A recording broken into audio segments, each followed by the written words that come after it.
안녕하십니까. 문학과 과학을 사랑하는 사람들 세상 사는 이야기입니다. 오늘 푸틴 북러 군사협력 우리가 결정한다.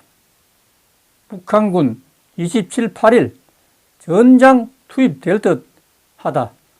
이런 주제로 말씀드릴까 합니다. 2024년 10월 25일 한국일보 조아름 기자의 기사입니다.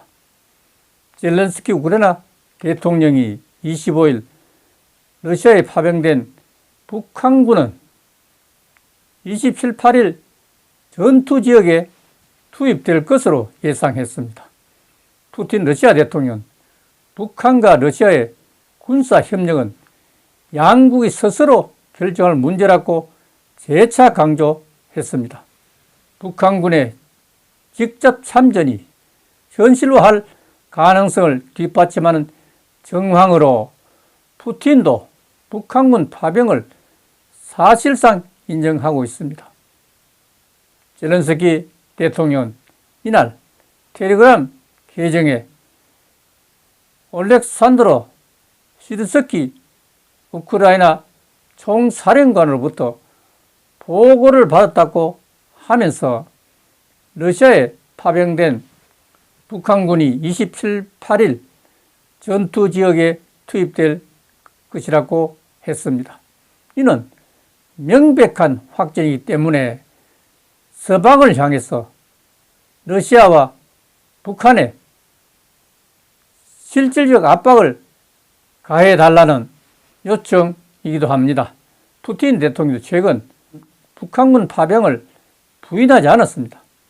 그는 25일 러시아 국영방송 인터뷰에서 북러 간 포괄적 동반자 조약의 상호 군사지원 관련 언제 어떻게 적용할지는 러시아와 북한 스스로 결정할 문제라고 하면서 그 판단은 우리의 주권적 결정이라고 했습니다.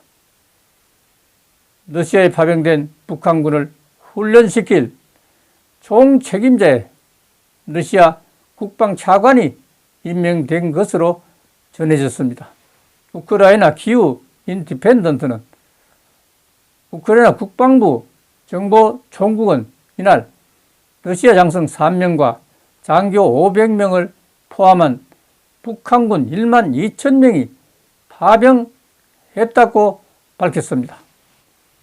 러시아에 도착한 북한군 선발대는 우스리스크, 울란우데 등 5곳에서 훈련 중인데 러시아 국방차관이 북한군 훈련 및 통제를 책임지고 있다고 했습니다.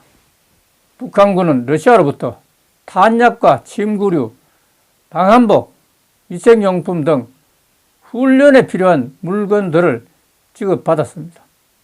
북한은 파병을 통해서 대미 협상을 키울 것이라고 했습니다.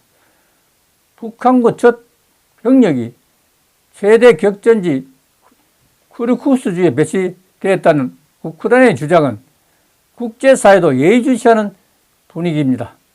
이와 관련해서 시보리나 싱 미 국방부 부대변인은 이날 지켜봐야 한다는 신중한 입장을 내놨습니다. 이어 북한이 전투에 참가한다면 외신도 북한의 러시아 파병 대가 분석에 들어갈 것입니다.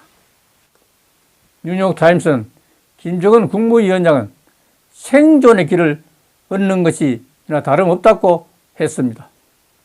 북핵에 대한 미국의 압박을 무시할 수 없는 푸틴이라는 친구를 얻었다는 사실에 희망을 갖고 있다고 했습니다.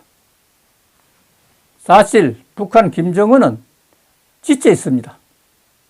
6.25 사변 이후 60년이 지났지만 한 번도 미국이 손을 잡아주지 않았기 때문입니다. 그래서 국려지책으로 힘센 푸틴을 친구로, 길잡이로 제공했다는 생각을 지울 수 없습니다. 오늘 여기서 마치겠습니다. 감사합니다.